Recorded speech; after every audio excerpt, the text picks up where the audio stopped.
నమస్కారం. ఎన్సీఎన్ఎస్కి స్వాగతం. వార్తలకు వెళ్లే ముందుగా హెడ్లైన్స్. ఆర్మూర్ మరియు జక్రన్పల్లి మండలాలలో కలెక్టర్ రాజీవ్ గాంధీ హనుమంతు పర్యటన, వరి కొనుగోలు కేంద్రాల పరిశీలన, గన్ని సంచుల నిల్వ మరియు తూకంపై ఆరా. బోధన్ మాజీ ఎమ్మెల్యే షకీల్కు మాతృవియోగం, అంతిమయాత్రలో పాల్గొన్న టీఆర్ఎస్ మాజీ ఎమ్మెల్యేలు. భీమ్గల్ కుప్పకంటి వాగు నుంచి అక్రమ ఇసుక రవాణా, 2 ట్రాక్టర్లను సీజ్ చేసిన భీమ్గల్ పోలీసులు. మోర్దార్లో కస్తూర్బా గాంధీ పాఠశాలను తనిఖీ చేసిన కలెక్టర్ రాజీవ్ గాంధీ హనుమంతు, మధ్యాహ్న భోజనం మరియు కిచెన్ స్టోర్ రూమ్ తనిఖీ. ఆర్మూర్ మండలం మంతని, జక్రన్పల్లి మండలం కేష్పల్లి గ్రామాలతో పాటు మోర్తాడ్ మండల కేంద్రంలో ఐకేపీ మహిళా సంఘాలు, సహకార సంఘాల ఆధ్వర్యంలో నెలకొల్పిన ధాన్యం కొనుగోలు కేంద్రాలను కలెక్టర్ రాజీవ్ గాంధీ హనుమంతు పరిశీలించారు. రైతుల నుండి ఇప్పటి వరకు సేకరించిన ధాన్యం వివరాల గురించి నిర్వాహకులను అడిగి తెలుసుకున్నారు. రైతుల సౌకర్యార్థం కేంద్రాల్లో అందుబాటులో ఉంచిన సదుపాయాలను పరిశీలించారు. ధాన్యం తరలించిన రైతులను పలకరించి కొనుగోలు కేంద్రాల్లో ఏమైనా ఇబ్బందులు ఉన్నాయా అని ఆరా తీశారు. ధాన్యం తూకంలో ఏమైనా తేడాలు ఉంటున్నాయా అని ప్రశ్నించగా ఒక్కో బస్తాకు 41.5 కిలోల చొప్పున తూకం జరుపుతున్నారని రైతులు తెలిపారు. కొనుగోలు కేంద్రాల వద్ద రైతులు నిల్వ చేసిన ధాన్యం రాశులను సందర్శించి వాటి నాణ్యతను పరిశీలించారు. గ్రెయిన్ కాలిపర్ ద్వారా నిర్ణీత ప్రమాణాలకు అనుగుణంగా సన్నధాన్యం ఉందా లేదా అని కలెక్టర్ స్వయంగా పరిశీలన జరిపారు. మంతని గ్రామంలోని కొనుగోలు కేంద్రంలో తూకం వేస్తున్న ధాన్యం అపరిశుభ్రంగా ఉండడాన్ని గమనించి ఒకంత అసంతృప్తి వ్యక్తం చేశారు. బాగా ఆరబెట్టి శుభ్రపరిచిన ధాన్యాన్ని తరలించి ప్రభుత్వం ప్రకటించిన మేరకు పూర్తి స్థాయి మద్దతు ధర పొందాలని, సన్న ధాన్యానికి అదనంగా క్వింటాలకు 500 రూపాయల చొప్పున బోనస్ చెల్లించడం జరుగుతుందని గుర్తు చేశారు. ఇసుక, మట్టి బిడ్డలు, సేంద్రియ పదార్థాలు, పొట్టు, తాలుగింజలు వంటివి లేకుండా తేమ 17% మించకుండా FAQ ప్రమాణాల మేరకు ధాన్యాన్ని కొనుగోలు కేంద్రాలకు తెచ్చేలా రైతులకు క్షేత్రస్థాయిలో అవగాహన కల్పించాలని సంబంధిత అధికారులను ఆదేశించారు. ధాన్యం విక్రయించిన రైతులకు వెంట బిల్లుల చెల్లింపులు జరిగేలా చర్యలు తీసుకోవాలని, రైస్ మిల్లుల నుండి ఎప్పటికప్పుడు ట్రక్ షీట్లు తెప్పించుకొని ట్యాబ్ ఎంట్రీలు చేయాలని ఆదేశించారు. రైతుల నుండి ధాన్యం కొన్న వెంటనే వారికి పూర్తి వివరాలతో కూడిన రసీదును తప్పనిసరిగా అందించాలని, ధాన్యం సేకరణకు సంబంధించిన వివరాలను కూడా సంబంధిత రిజిస్టర్లలో స్పష్టంగా నమోదు చేయాలని సూచించారు. కలెక్టర్ వెంట in-charge DRDO Sayagoud, RDO Rajagoud, DCO N Srinivasarao, DSO Aravind Reddy, civil supply DM Srikanth Reddy తదితరులు ఉన్నారు. ఆర్మూర్ పట్టణంలోని మార్కండేయ శివాలయ మందిర అభివృద్ధికి సహకరిస్తున్న NRI కొక్కుల నీత రాజేష్లను పద్మశాలి సంఘం సభ్యులు ఘనంగా సన్మానించారు.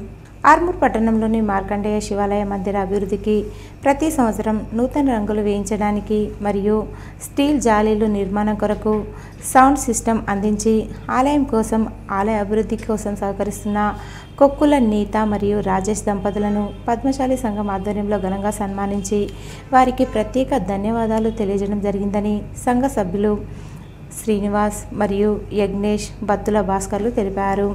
రానున్న రోజుల్లో మరిన్ని సహాయ సహకారాలు అందించాలని కోరారు. ఈ కార్యక్రమంలో పద్మశాలి సంఘ సభ్యులు గంగాధర్, చిందం నరహరి, మార్కండేయ శివాలయం చైర్మన్ కొక్కుల విద్యాసాగర్ తదితరులున్నారు. మాతృభూమిని మర్చిపోకుండా మా మార్కండేయ మందిరం ఎంతో అభివృద్ధి పథంలో నడపాలన్న ఉద్దేశంతో మొన్ననే ఒక 60-70 వేల రూపాయలు పంపి ఎంతో దానికి జాలి కానీ లేకపోతే ఇంకా కలర్స్ అన్నిటికీ తోడ్పడినందుకు వారికి మా పద్మశాలి సంఘం తరఫున ప్రత్యేక ధన్యవాదాలు తెలుపుతున్నాము. అట్లాగే మున్ముందు కూడా ఇంకా కొన్ని రాళ్ళ పని ఉన్నది, దానికి కూడా కొంచెం సహకరిస్తే మీకు తప్పకుండా భగవంతుడి ఆశీస్సులు ఉంటాయని చెప్పేసి కూడా కోరుకుంటూ, ఎందుకంటే ఈ మార్కండేయుని నమ్ముకున్న వాళ్ళు ఈ వల్ల ఎన్నో పెద్ద గొప్ప గొప్ప పదులలో ఉంటున్నారు కాబట్టి, ఎందుకంటే వారి ఆశీస్సులే మీకు శుభాభినందనలు. ఐక్యతను ఇలాగే చాటుకొని మరి అమ్మ మార్కండేయుడికి అధ్యక్షుడు చెప్పినట్టు మరి ఏం చేసినా అది స్థిరస్థాయిగా మరి నిలిచిపోతుందమ్మా. మరి మీకు బెస్ట్ విషయం తెలియజేస్తూ, హ్యాపీ జర్నీ తెలియజేస్తూ, మీరు ఇంకా మున్ముందు కూడా ఇక్కడ ఉన్నటువంటి డెవలప్మెంట్స్ దృష్టిలో పెట్టుకొని మీకు సాధ్యమైనంత వరకు సాధ్యాసాధ్యాలను దృష్టిలో ఉంచుకొని మరి ఇంకా ఎన్పిఎస్తే బాగుంటుంది. ఎవరైతే దాతృత్వ హృదయం ఉంటారో వారికే ఎక్కువ ఇవ్వాలనేటువంటి ఆకాంక్ష, ప్రేమ, దయ ఆ మార్కండేయుడి యొక్క కరుణ కటాక్షాలు కూడా ఉంటాయి. కాబట్టి మీ పేరు శాశ్వతంగా నిలిచిపోవడానికి మీ వంతు మరి రిమైనింగ్ వర్క్స్ కొరకు కూడా మీరు పునరాలోచించాలని ఆకాంక్షిస్తూ, ఇంకా మార్కండేయ మందిర్లో ఇప్పటికే పనులన్నీ అయిపోలేదు. ఫ్లోరింగ్ పని ఉంది, వాటర్ది కూడా పనులు చాలా ఉన్నాయి. దీన్ని కూడా కొంచెం దృష్టిలో పెట్టుకొని అక్కడ రాజేష్ కానీ వాళ్ళ మిత్ర బృందంతో ఒక్కొక్కరితో రిజర్వేషన్ తీసుకొని మనం అభివృద్ధి చేస్తామంటే కూడా అది కరెక్ట్ అనిపించేది. తాను తన మిత్ర బృందంతో కలిసి మళ్ళీ ఇప్పుడు రాబోయే ముందట మనకు మార్కండేయ జయంతికి అవిట్లకు అవి రాకముందే కింద ఫ్లోరింగ్ అటువంటి కొన్ని చేయిస్తారని మన సతీమణి మేము కోరుకుంటున్నాము. బోధన్ మాజీ ఎమ్మెల్యే షకీల్ మాతృమూర్తి మృతి పట్ల బీఆర్ఎస్ నిజామాబాద్ జిల్లా అధ్యక్షుడు ఆర్మూర్ మాజీ ఎమ్మెల్యే ఆశనగారి జీవన్ రెడ్డి తీవ్ర సంతాపం వ్యక్తం చేశారు. బోధన్లో జీవన్ రెడ్డి ఆమె పార్థివ దేహానికి నివాళులర్పించారు. అనంతరం ఆయన షకీల్ కుటుంబ సభ్యులను పరామర్శించి ధైర్యంగా ఉండాలని వారిని ఓదార్చారు. జీవన్ రెడ్డి ఆమె అంత్యక్రియల్లో పాల్గొని ఘనంగా నివాళులర్పించారు. ఈ నెల 27న టీఆర్ఎస్ పార్టీ ఆధ్వర్యంలో జరిగే చలో వరంగల్ కరప్రతులను బీఆర్ఎస్ నాయకులు ఆవిష్కరించారు. ఈ సందర్భంగా టీఆర్ఎస్ నాయకులు మాట్లాడుతూ ఆర్మూర్ మాజీ ఎమ్మెల్యే జీవన్ రెడ్డి సూచన మేరకు అంకాపూర్లోని మాజీ ఎమ్మెల్యే జీవన్ రెడ్డి నివాసంలో కరప్రతులను ఆవిష్కరణ చేశామని నాయకులు స్పష్టం చేశారు. 20న జరిగే వరంగల్ మహాసభలో మాజీ ముఖ్యమంత్రి కేసీఆర్తో పాటు రాజకీయ ప్రముఖులు హాజరవుతున్నారని పేర్కొన్నారు. ఈ కార్యక్రమాన్ని ప్రతి నాయకుడు విజయవంతం చేయాలని పిలుపునిచ్చారు. ఈ కార్యక్రమంలో నాయకులు చిన్న సత్యం, లతీఫ్, మాజీ కౌన్సిలర్ నవీన్, డాన్ మహేష్, కాంతి, పృథ్వీ తదితరులున్నారు. సైడు రియల్ ఎస్టేట్ రంగం కావచ్చు, మరొక సైడు రైతన్నలు కావచ్చు, ఎవరిని కదిపినా కానీ మొత్తము బాధలలోనే ఉన్నారు ప్రజలందరూ కూడా. ఈరోజు మరి ఒక మంచి ఉన్నతమైనటువంటి వ్యక్తికి, విద్యావేత్తకు, మరి రాజకీయ చాతుర్యం ఉన్నటువంటి వ్యక్తికి పాలన అందిస్తే ఏ రకంగా ఉంటుందో ఈరోజు కేసీఆర్ గారిని చూస్తే వాళ్ళకి గుర్తుకొస్తా ఉన్నది. మరి రానున్న రోజుల్లో ప్రతి ఒక్కరు కూడా ఈ యొక్క అన్ని వైఫల్యాలు, మరి ఇప్పటి వరకు 18 నెలలు సమయము కేసీఆర్ గారు ఇవ్వడం జరిగింది. ఈ రాష్ట్రాన్ని వీళ్ళు ఏం దిద్దుతారో చూద్దాం, వాళ్ళకు కూడా టైం ఇద్దాము, సమయం ఇద్దామని చెప్పేసి ఆగడం జరిగింది. మరి రాష్ట్రాన్ని మరి ఎక్కడో ఆకాశంలో ఉన్నటువంటి అభివృద్ధిని ఈరోజు అధపాతాళానికి తొక్కేసినటువంటి చరిత్ర ఈ రేవంత్ రెడ్డి సర్కారుది, కాంగ్రెస్ సర్కారుది. కాబట్టి వాళ్ళ యొక్క వైఫల్యాలను ఎండగడుతూ మరి రాష్ట్రాన్ని ముందటికి తీసుకెళ్లాల్సిన తరుణము మరి ఆసన్నమైందని చెప్పేసి కేసీఆర్ గారు భావించారు. కాబట్టి ఆ రోజు రాష్ట్ర ప్రజలందరికీ అన్ని వర్గాలకు సంబంధించి ఆయన దిశ నిర్దేశం చేస్తారు. కాబట్టి ప్రజలందరూ కూడా ఎక్కడికక్కడ స్వచ్ఛందంగా మేము వస్తామన్నా వరంగల్ సభకు, మేము వస్తామన్నా వరంగల్ సభకు అని చెప్పేసి వాళ్ళే స్వచ్ఛందంగా రావడానికి అన్ని వర్గాల వారు సిద్ధంగా ఉన్నారు. ఆర్మూర్ పట్టణంలోని 11వ వార్డులో కాలనీ వాసులకు తడి, పొడి, చెత్త మరియు ప్లాస్టిక్ నిరోధించడంపై కాలనీ వాసులకు అవగాహన కల్పించడం జరిగిందని మున్సిపల్ శానిటరీ ఇన్స్పెక్టర్ గజానంద్ తెలిపారు. ఈ సందర్భంగా ఆయన మాట్లాడుతూ ప్రతి కాలనీలలో నిత్యం ప్రజలకు తడి, పొడి, చెత్త, హానికర చెత్త వేరువేరు ఇవ్వాలని ప్రజలకు అవగాహన కల్పిస్తూ ప్లాస్టిక్ వాడకం వల్ల వచ్చే అనార్థాలను వారికి వివరించడం జరిగిందని, మున్సిపల్ సిబ్బందికి ప్రతి ఒక్కరూ సహకరించాలని కోరారు. ఈ కార్యక్రమంలో పర్యావరణ engineer Purnamouli, ward officer Pravalika, MEPMA ఆర్పీలు, సిబ్బంది, కాలనీ మహిళలు ఉన్నారు. సార్ మేము తయారు చేసుకుంటామంటే కూడా మీ దగ్గర ఒక లొంద కలుపుకొని డైలీ వచ్చేటటువంటి ఏదైతే మీకు చెప్పినటువంటి అన్నం కానీ, తర్వాత ఆకులు కానీ, దాని తర్వాత కూరగాయల పొట్టు కానీ ఏదైనా ఉన్నా కూడా దానిలో అట్ట ముక్కలు, దాని తర్వాత పాల ప్యాకెట్లు, నూనె ప్యాకెట్లు, ఇవన్నీ కూడా దీన్ని ఏమంటామంటే పొడి చెత్త. ఈ పొడి చెత్త దేనికోసం అంటే మా వర్కర్లు దీన్ని డివైడ్ చేసి ఏం చేస్తారు, రీసైకిల్ కోసం అమ్ముతారు. వాటర్ బాటిల్ మనం ఒకసారి వాడినామా ఫ్రై చేసి పడేస్తాం, మళ్ళీ దాన్ని యూజ్ చేస్తాం, మళ్ళీ దానిలోనే మళ్ళీ ఫ్రై చేసి మళ్ళీ నీళ్ళు ఇస్తాం. కాబట్టి దాన్ని రీసైకిల్ చేయడం కోసము ఏదైతే పొడి చెత్త ఉందో దాన్ని వాడతాం. కాబట్టి ఆ పొడి చెత్తను మాత్రం కంపల్సరీగా బండికి. ఆర్మూర్ పట్టణంలోని తపస్వి తేజో నిలయంలో హైకోర్టు అడ్వకేట్ నేరెళ్ల విజయ్ కుమార్ ఆర్థిక సహాయంతో విద్యార్థులకు అన్నదాన కార్యక్రమం చేపట్టారు. ఈ సందర్భంగా అడ్వకేట్ నేరెళ్ల విజయకుమార్ మాట్లాడుతూ ప్రతి సంవత్సరం తమ ఇంట్లో జరిగే శుభకార్యాలను ఈ విధంగా అనాథాశ్రమంలో నిర్వహించుకోవడం వల్ల మానవత విలువలు పెరుగుతాయని చెప్పారు. అలాగే చిన్నారులతో సంతోషంగా గడపడం వల్ల ఎంతో సంతోషం కలుగుతుందని స్పష్టం చేశారు. స్వచ్ఛంద సంస్థకు అన్ని విధాలుగా సహాయ సహకారాలు అందిస్తానని పేర్కొన్నారు. ఈ కార్యక్రమంలో నేరెళ్ల పద్మ, నర్సయ్య, వినయ్, స్నేహ, చిన్నారులు, పాఠశాల ఉపాధ్యాయులు ఉన్నారు.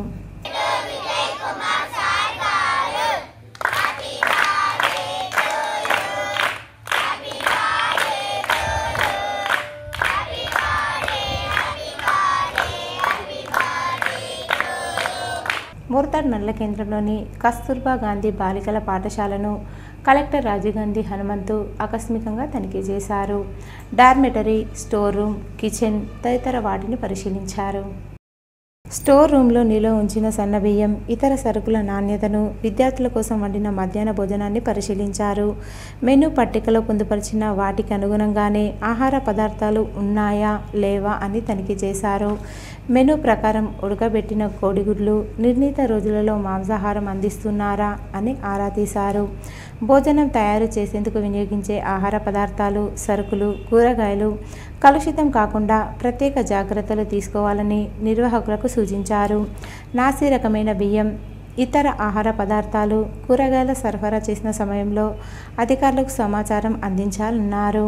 విద్యార్థినుల ఆరోగ్య పరిరక్షణకు ప్రాధాన్యత ఇవ్వాలని, క్రమం తప్పకుండా ఆరోగ్య పరీక్షలు జరిపించాలని ఆదేశించారు.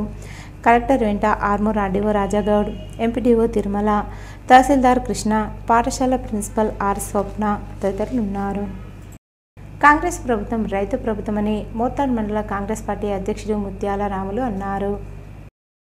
మోర్తాడ్ మండలం దోన్పాల్ గ్రామంలో ఐకేపీ ఆధ్వర్యంలో వరిధాన్యం కొనుగోలు కేంద్రం ప్రారంభించినట్లు ఐకేపీ అధికారులు తెలిపారు. ఈ కార్యక్రమానికి ముఖ్య అతిథులుగా మోర్తాడ్ మండల కాంగ్రెస్ పార్టీ అధ్యక్షుడు ముత్యాల రాములు, తాజా మాజీ సర్పంచ్ వరసదేవన్న హాజరయ్యారు. రైతులు వరిధాన్యం కొనుగోలు కేంద్రాలను సద్వినియోగం చేసుకోవాలని సూచించారు. ముఖ్యమంత్రి రేవంత్ రెడ్డి ప్రభుత్వం రైతులకు అన్ని విధాలుగా అండగా నిలుస్తుందని చెప్పుకొచ్చారు.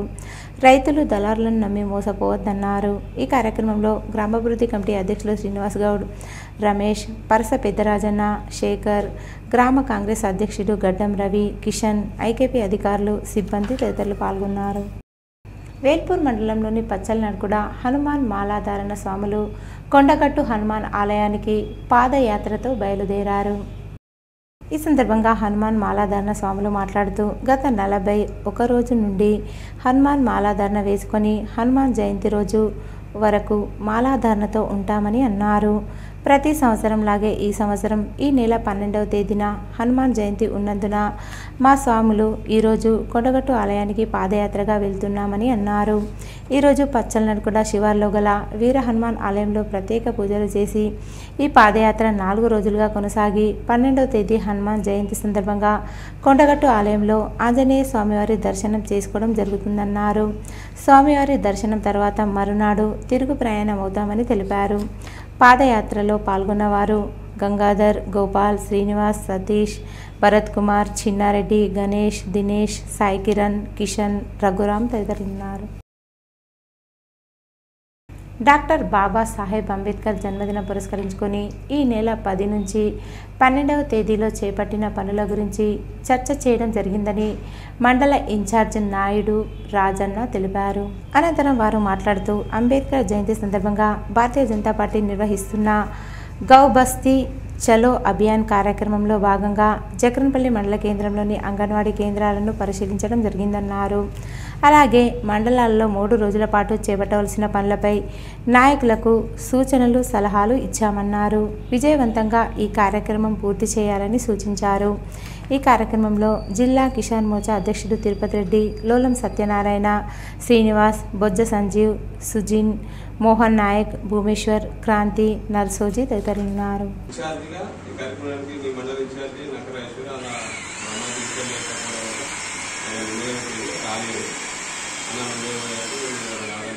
ఈ కార్యక్రమంలో భాగంగా మనం ఏదైతే బస్తీ బాట అంటే ప్రతి బూత్లోకి వెళ్ళి ప్రతి బూత్లో ఒక ఇన్ఛార్జ్ ఇవ్వాలి. పెరుగుతుంది, ఓటింగ్ సంఖ్య పెరుగుతుంది. మనకు వచ్చేది మనం కూడా ఒక నాయకుడు గుర్తిస్తారు. మీరు ఏం చేయాలంటే తిరుపతి రెడ్డి ఉన్నాడు, తిరుపతి రెడ్డి మాట ఒక నలుగురు ఆ పార్టీ కార్యకర్తలు అందుబాటులో నలుగురు తీసుకొని పోయి ఒక మంచి లీడర్ మనం కలిసి రండి. నువ్వున్నావు నలుగురిని పట్టుకొని వచ్చి స్కూల్కో ఎక్కడికో దేవాలయాలు సందర్శన చేయండి. మా జక్రాంపల్లి మండలం నుంచి అన్న ఈసారి జడ్పీటీసీ గెలిచే అవకాశం చాలా ఉందన్న, అవకాశం ఉంది.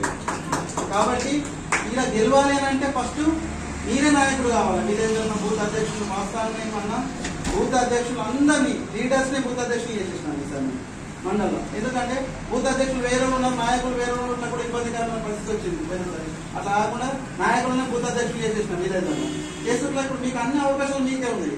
కాబట్టి నెక్స్ట్ బూత్ అధ్యక్షుల నుంచి ఎంపీటీసీలు అవుతున్నారు, సర్పంచ్లు అవుతున్నారు ప్రతి విలేజ్లలో. కాబట్టి అందరు కష్టపడండి, కష్టపడి ఈసారి జడ్పీటీసీ మనం కష్టపడితే ఆటోమేటిక్గా ఎంపీటీసీలకు చేసేది. భీమ్గల్ మండలంలోని కుప్పగంటి వాగు నుంచి అక్రమంగా ఇసుక తరలిస్తున్న ట్రాక్టర్ను సీజ్ చేయడం జరిగిందని Bhimgal police station SI Mahesh తెలిపారు. కుప్పగంటి గ్రామంలో వాగు ప్రాంతంలో తెల్లవారుజామున పెట్రోలింగ్ నిర్వహిస్తుండగా వాగు నుంచి అక్రమంగా 2 ట్రాక్టర్లు ఇసుక తీస్తున్నట్లు గుర్తించారని సరైన ధ్రువపత్రాలు ట్రాక్టర్ యజమాని శీర్సు రాములు వేమ్ల ప్రశాంత్లను అడుగగా వారు చూయించకపోవడంతో సదరు ట్రాక్టర్ను పోలీస్ స్టేషన్కు తరలించి సీజ్ చేయడం జరిగిందని వారిపై కేసు నమోదు చేశామని తెలిపారు. అనుమతులు లేకుండా వాగుల నుంచి ఇసుక తీస్తే చర్యలు తప్పవని హెచ్చరించారు. కేంద్రం బీజేపీ ప్రభుత్వం పెంచిన గ్యాస్, పెట్రోల్, డీజిల్ ధరలు తగ్గించాలని కోరుతూ బస్టాండ్ వద్ద ఆటోకు తాడు కట్టి చౌరస్తాలో నిరసన వ్యక్తం చేశారు. ఈ సందర్భంగా సిఐటియు కార్యదర్శి నూర్జహాన్ మాట్లాడుతూ కేంద్రంలో ఉన్న బీజేపీ గ్యాస్ ధరలు పెంచి సామాన్య ప్రజలపై పెనుభారం మోపిందని అన్నారు. ఇప్పుడు పెరిగిన గ్యాస్ ధరల ఫలితంగా ఒక తెలంగాణ రాష్ట్రంపై 400 కోట్ల భారం పడుతుందని అన్నారు. ఒకవైపు అంతర్జాతీయ మార్కెట్లో ముడి చమురుల ధరలు తగ్గుతుంటే కూడా ఈ దేశంలో పెట్రోల్, డీజిల్ ధరలు పెంచడం దారుణమని అన్నారు. మహిళలపై గ్యాస్ భారం, ఎల్పీజీ గ్యాస్ సిలిండర్పై 50 రూపాయల పెంపు, సామాన్యుల నెత్తిన భారాలు. మోడీ బీజేపీ రాజనీతి 2014తో పోలిస్తే ఇప్పుడు అంతర్జాతీయ మార్కెట్లో బ్యారెల్ ముడి చమురు ధర చాలా తగ్గిందన్నారు. మోడీ ప్రభుత్వ నాటకాలను ప్రజలు గమనించాలని కోరారు. గ్యాస్, పెట్రోల్, డీజిల్ ధరలను అదుపు చేయకుంటే పోరాటాలను ఉధృతం చేస్తామని హెచ్చరించారు.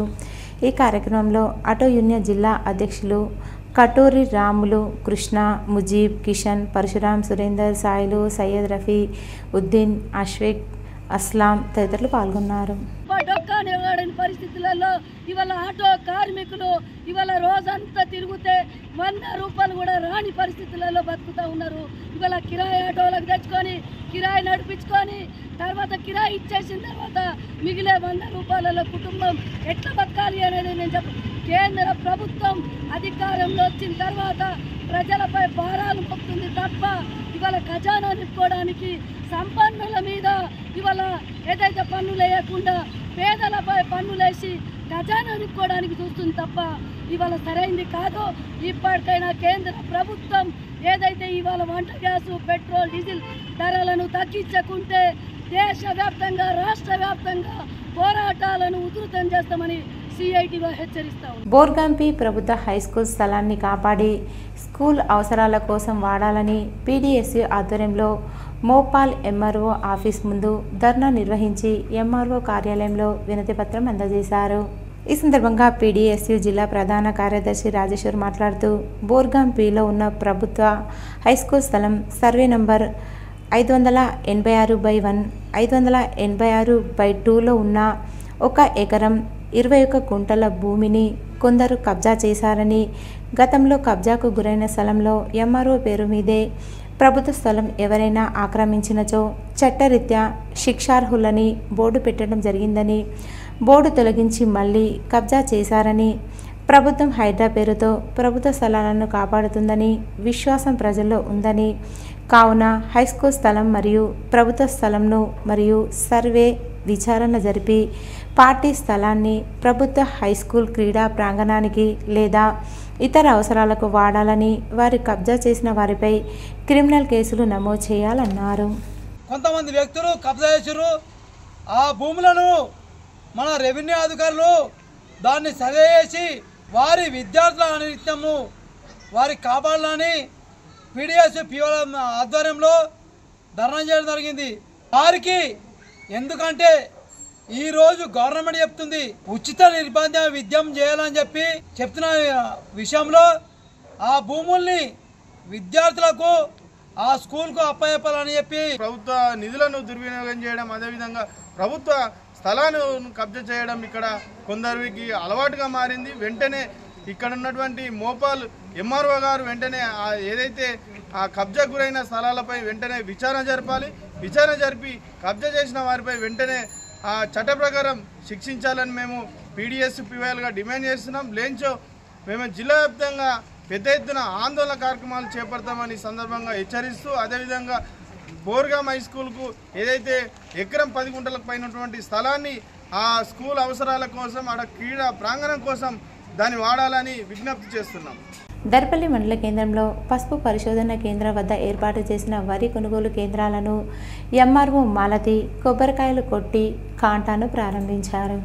ఎంపీడీఓ ముఖ్య అతిథిగా పాల్గొని మహిళలకు అన్ని విధాలుగా సహాయ సహకారాలు అందిస్తామని, ఏ సమస్య వచ్చినా ఎంఆర్ఓ ఎంపీడీఓలకు ఫోన్ చేసి క్లియర్ చేసుకోవాలని, జాగ్రత్తగా కొనుగోలు కేంద్రం నడపాలి, రైతులకు ముఖ్యంగా మహిళల ఆధ్వర్యంలో నిర్వహిస్తున్న ఈ వరి కొనుగోలు కేంద్రంలో తాలు తప్ప లేకుండా చూసుకొని శుభ్రమైన వరి ధాన్యం కొనుగోలు కేంద్రంకు తీసుకొచ్చి మద్దతు ధర పొందాలన్నారు. ఎంపీడీఓ బాలకృష్ణ మాట్లాడుతూ మహిళలు ఏర్పాటు చేసిన వరి కొనుగోలు కేంద్రంలో రైతులు వరి ధాన్యాన్ని అమ్ముకోవాలని, దళారులను నమ్మి మోసపోవద్దని, ఈ కేంద్రంలో వరి ధాన్యాన్ని అమ్మినట్లయితే మద్దతు ధర వారం రోజుల్లో అమ్మిన మద్దతు ధర అకౌంట్లో వస్తుంది అని, దానికి తోడుగా సన్నపు వరికి బోనస్ 500 రూపాయలు వస్తాయి కాబట్టి దళారుల మాటలు నమ్మి మోసపోవద్దన్నారు.